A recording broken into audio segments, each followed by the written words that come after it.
يطل علينا عيدنا القومي، عيد رأس السنة البابلية الآشورية في الأول من نيسان من كل عام، ليبعث فينا الأمل المتجدد والتطلع نحو مستقبل أفضل لشعبنا ووطننا.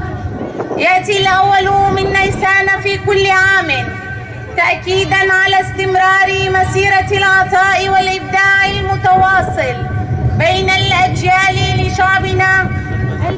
الكلداني السرياني الآشوري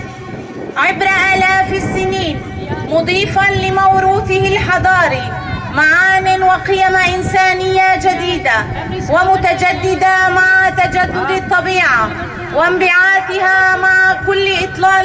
إطلالة لنيسان جديد. أكيتو 6771 بكل ما يحمله من معنى في بعده التاريخي الموغل في القدم ومعانيه في الخلق والحياة من جديد. في الماضي الغابر كانت احتفالات رأس السنة في الأول من نيسان من كل عام في بلاد ما بين النهرين تمثل عيداً شعبياً لبابل وآشور، لا يعبر فيه فقط مرور عام زمني، بل تظهر المشاركة الشعبية المهيبة متقدماً فيها الملك بنفسه وحاشيته